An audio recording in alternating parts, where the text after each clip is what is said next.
If I wake up and everybody in my family is alive, I'm so fucking fired up. I don't watch shit.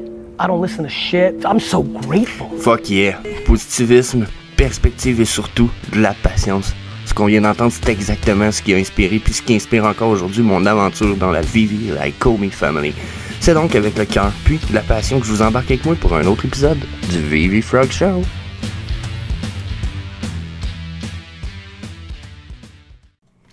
Hey, salut la gang, donc c'est Jess pour notre épisode 110 du Vivi Frog Show. Comme d'habitude, 5 jours semaine, c'est votre show, qu'on fait le tour des Vini News, les Homie Burn, on se fait un 3 minutes du Bitcoin, on va voir le 3D Collectible Market Cap, on regarde quelles sont les opportunités d'accumulation ou de flip peut-être short, mid, long term. Puis, quelquefois, on se permet de discuter de sujets hot de la communauté.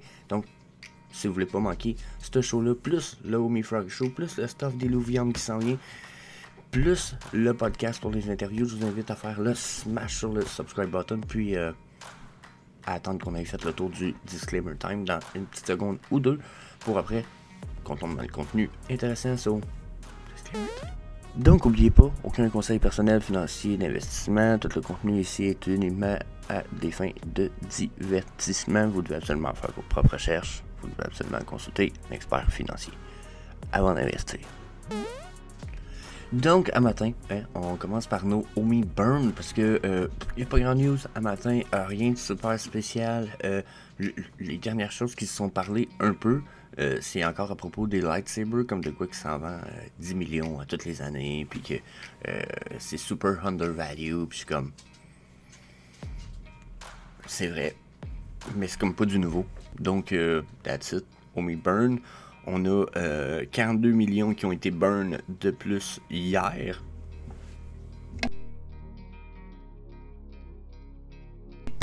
Je suis sincèrement désolé. Tu sais, quand mon estomac décide qu'il fait une crise en plein milieu d'enregistrement, c'est ça.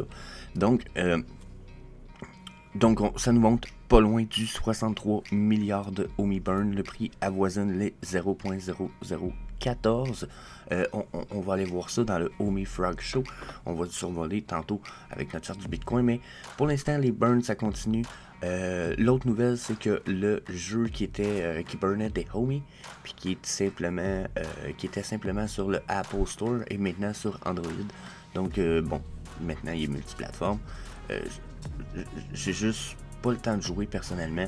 Donc, ce que je risque de faire très très bientôt, c'est que personnellement, je vais aller sur mon Homie Shop, Frog Shop, puis je vais acheter quelques merch que je vais peut-être même augmenter dans le prix un petit peu, juste pour mon achat temporaire, pour donner un peu plus de redevances, pour que je puisse avoir ces redevances-là en preuve, puis les utiliser pour burn le Homie. Donc, d'après moi, ça va ressembler pas mal à un shirt comme ça. J'avoue que j'aime bien le modèle avec le nouveau cercle, comme ça. Je vais le tester. Je vais peut-être pas le prendre fitted by Polynovo. Je vais peut-être aller chercher le Premium Quality. Je sais qu'il y en a plusieurs qualités, là. Faut juste trouver sur celui qui s'appelle justement Premium Quality. Puis, d'après moi, on va être correct. So, yeah, that's it. C'est la petite shot là-dessus. On va aller au Bitcoin. Donc, le Bitcoin sur le daily, comme je dis, il faut toujours, j'essaie de faire ça en 2 minutes, des fois ça finit en 4, mais on va essayer de se dépêcher aujourd'hui. Donc, vous voyez ici, on est comme en espèce de ABC, on va dire, D probablement, mais on est en train de faire une espèce de triangulation, parce que là, notre prix est en compression, ok? Là, ici, je pourrais peut-être changer le top, parce que d'après ce que je peux voir, ouais, ça serait le plus fiable. Donc, on est en compression, puis on serait peut-être en train de refuser cette compression-là, ou plutôt en train de la traverser ici. Si je viens voir les EMA, on voit que j'ai testé le EMA ici en bleu pâle, qui se trouve être mon EMA 13 en ce moment, ouais, 8, 13, 21. Donc, il semble être refusé, bien entendu. Il reste 14 heures à marchandage. Je ne veux pas dire que c'est un refus encore. Au contraire, je vois 2 de mes timeframes en stochastique RSI qui pointent encore vers le haut. Donc, cette montée-là est probablement pas terminée. Si je regarde le MACD, je suis aussi en train de faire une rise vers le haut. Même que je vous dirais que je m'éloigne tranquillement de ma médiane. Donc, malgré que le MACD n'est pas un indicateur très réactif, je peux très bien voir qu'ici, on n'a pas tout à fait fini la montée. Par contre, il y a un petit truc en désavantage sur cette montée-là qui pourrait déjà être essoufflé, c'est qu'on manque de volume. Il nous reste 13-14 heures, puis je vous dirais que on dirait qu'on n'est pas encore à la moitié de ma chandelle question volume, donc est-ce qu'on va perdre du volume? Je sais pas. Donc si on transfère tout ça sur le 4 heures pour aller voir ce que ça nous dit à contrario du daily.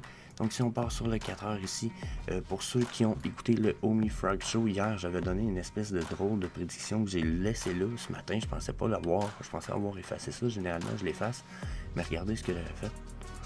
Tout est encore là, ok? Puis hier, j'ai dit il va se passer certaines choses. J'ai dit soit on remonte là, on redescend là-dedans, là on rebondit, on s'en va dans cette section-là avant de rechuter dans celle-là. Ou j'ai dit on va rebondir un peu comme ça ici avant d'aller voir dans laquelle des deux régions qu'on pourrait se diriger. Étrangement, on est assis sur ma ligne de barbeau sur le 4 heures, donc très intéressant.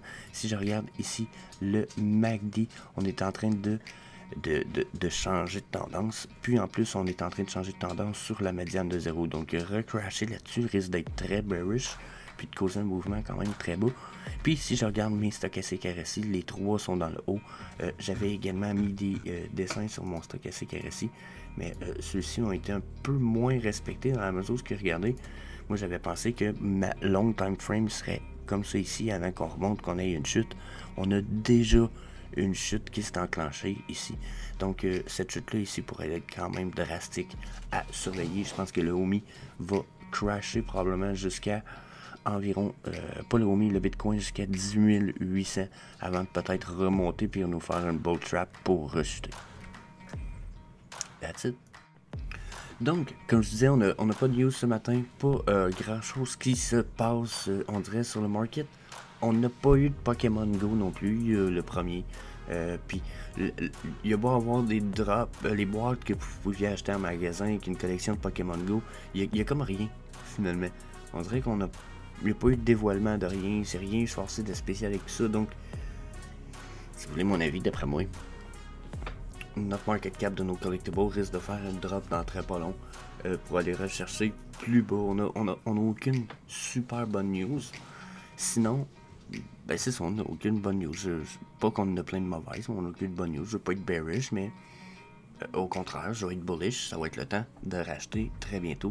J'ai vraiment une impression que ça va être le cas. On va tomber, puis regardez là pour l'instant. On est en train de comme... Si je me trompe là, c'est parce qu'en ce moment on est en train de consolider comme du monde pour pouvoir retraverser ça ici. Mais comme vous pouvez voir avec le Bitcoin que ça s'apprête à chuter, puis probablement d'autres choses. Là ici, là, à cause de tout ça, il y a des gens qui ont fait de l'argent. Il y a des gens qui avaient acheté là, dans ces niveaux-là ici. Là. Donc il y a des gens qui ont acheté bas, ok? Donc ces gens-là, ils ont acheté bas, là, ici, là, sont encore en profit. Là. Donc il y a bien des chances qu'il y en ait beaucoup qui cash out très bientôt, puis que tout ça ramène des floor price plus bas. Puis je dis cash out en plus que le fait que là, on a de plus en plus de gens qui ont accès au cash out. Donc, je dis pas que le cash out va créer un crash, sauf que ça pourrait faire descendre certains prix, floor price, qui vont peut-être remonter très rapidement, mais ça pourrait quand même causer des petites vagues ici, selon ce qui se passe. Donc, à surveiller, pour l'instant, on a l'impression de consolider sur notre market cap, mais on est quand même retourné dans l'espèce de channel qu'on avait ici, là. Okay.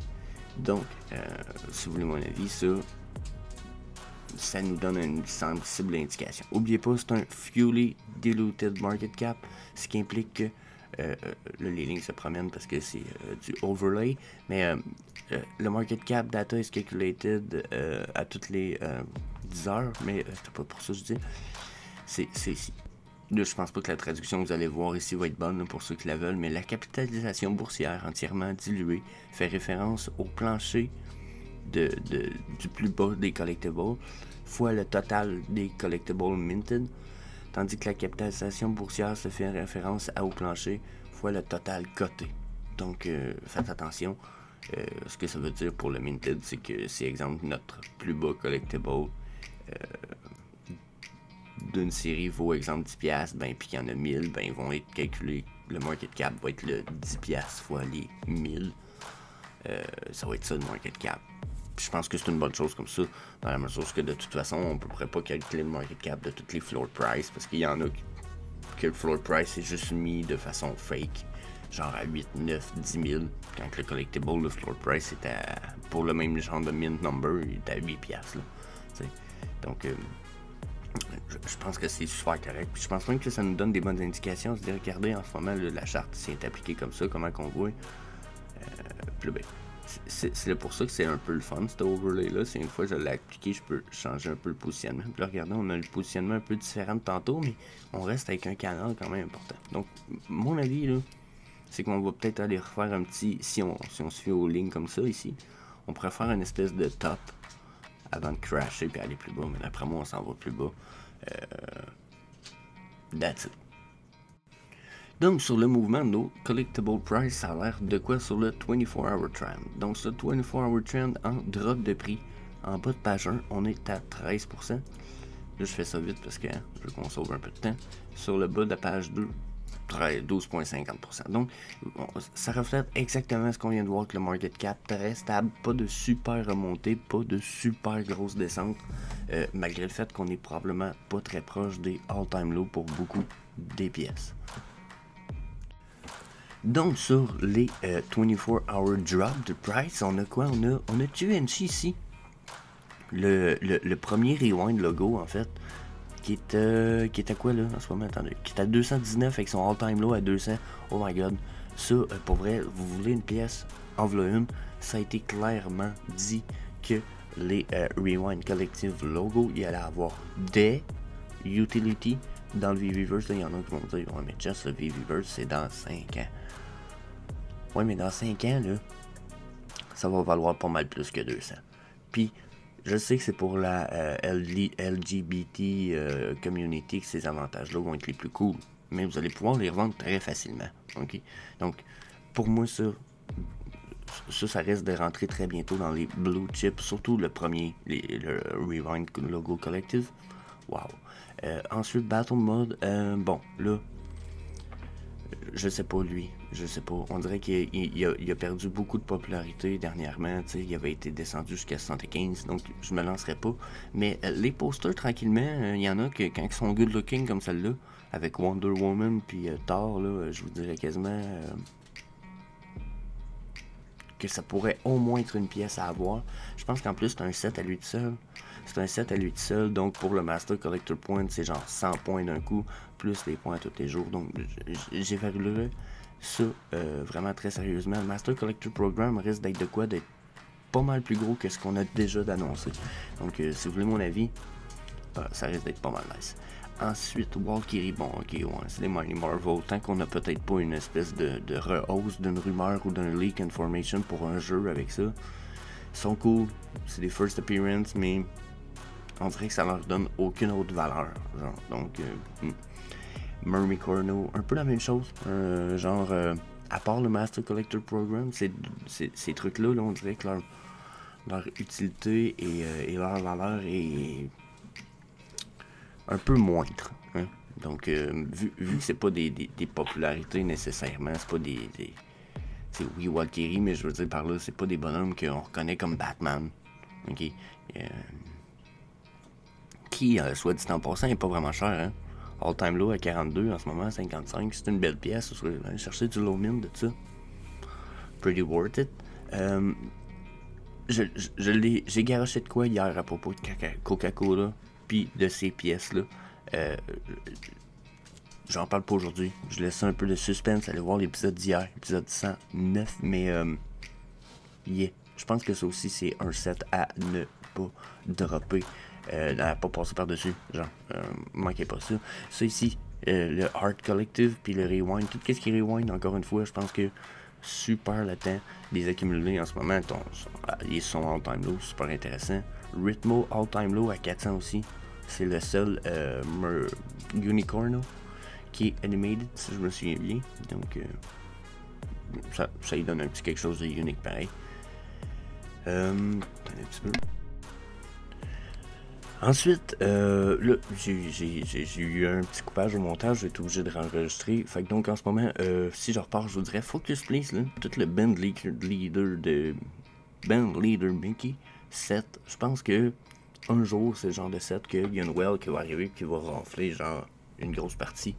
puis qu'il va y avoir une espèce de consensus de la communauté de ceux qui hold de burn genre 50, 60, 70% du supply. Puis là, ben, ça va devenir une espèce de semi-grill. So, c'est des sets sur lesquels je cracherais pas. Être vous autres. Les Labbit, comme là en ce moment, le Labbit est quand même plus cher que ce qui a été. Il a déjà été à 11 lui. Mais il y a gros des Labbit qui sont pas chers, je cracherais pas là-dessus. Le Deadpool set, fuck. À cause du Master Collector Program, yeah. Je pense que ça va être pas mal plus gros qu'on pense nous autres, le Master Collector Program. Pourquoi? Ben, ça pis le Hoop. Pourquoi? Parce qu'il faut qu'il garde le plus possible le monde dans l'écosystème de Vivi. L'écosystème de Vivi, ça va être le Viviverse. Tout ce qui utilise le Omi va faire partie de l'écosystème de Vivi éventuellement. Puis Vivi finalement. Okay? Donc, pour moi, ça c'est un écosystème dans la mesure où le mec le Viviverse embarque. On va avoir quelque chose de pas mal plus complet qui va fonctionner dans une grosse synergie.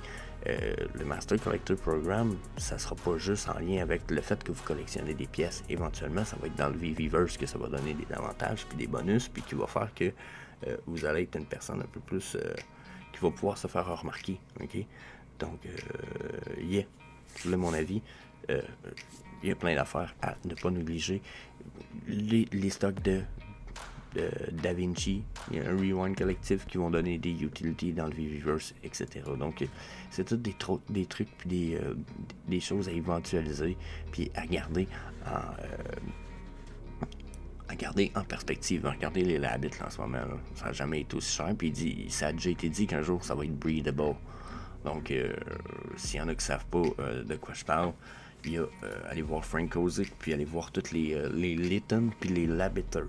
Allez voir ça, vous allez voir, vous risquez de pogner 2 minutes, allez voir, il y a des bébés Labbit, puis il y a des évolutions des autres Labbit. Donc, checkez ici All Time Low, justement, je parle de Labbit, que ce soit ça ou les No Time to Die en ce moment, si vous avez 120 000, good, c'est probablement le temps de vous payer un Aston Martin.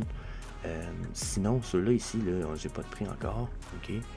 Sinon, bon, ça ici, encore une fois, tout ce qui est Rewind Collective, même si vous n'êtes pas LGBTQ, peut-être supporter ou etc., plus tard, ça va valoir pas mal plus cher que ce que ça vaut là. Je serais prêt à rajouter 1 à 2 zéros quasiment à côté de chaque pièce. Aussi parce que le fait que c'est du Givenchy, hein. Les gens qui achètent le stuff de Givenchy, généralement, ils ont de l'argent. Eux autres, une paire de souliers à 5000$, c'est rien, puis regardez, là. On n'est pas dans le grill, mais s'il faut qu'on se mette à burn des pieces, ça sera pas très long, hein? Tu sais, brûler 900 pièces, là, ça en fait qu'il en reste 5000. Et voilà. Ça, je dis rien, mais il y a plein de choses qui vont rentrer en perspective assez rapidement dans le futur, là. Surtout que là, on a le cash-out. Donc là, la prochaine affaire à travailler, j'en ai déjà parlé aussi, je pense pas qu'ils vont travailler sur les metadata puis sur l'interopérabilité. Je sais que c'est ce que la communauté voudrait, mais comme je essayé d'expliquer plus tôt, c'est que si eux autres ils veulent garder le monde dans l'écosystème Vivi et Komi, ils vont vouloir vous donner beaucoup de raisons de garder vos collectibles sur Vivi et le Viviverse et Komi. Donc, Master Collector Program et Hoop pour Omi Utility Program. Donc, yeah. Puis là, ben, même affaire pour ce qui est du Pixar. Tout ce qui est Pixar va avoir. Tu sais, si Givenchy pour avoir des utilities à fond de caisson dans le Viviverse, pensez-vous que Pixar en aura pas? Marvel en aura pas? Il va y avoir plein d'utilities dans le futur, c'est presque sûr. Puis ça, c'est sans compter les utilities qui vont être créées par la communauté. Donc, think about it. Seriously, je vous le dis, les opportunités sont là. C'est juste parce que vous soyez capable d'avoir une vision un peu plus long terme. Hein? Pas comme ceux qui disaient que le cash-out arriverait jamais. Ça, c'est pas très long terme comme vision. Donc, yeah, that's it. Ça fait le tour du Vivi Frog Show, la gang. C'est that's it, that's all. Des fois, on n'a pas besoin d'en rencontrer trop. On se revoit demain pour un autre épisode ou dans une couple de minutes pour le Omi Frog Show. So, yeah.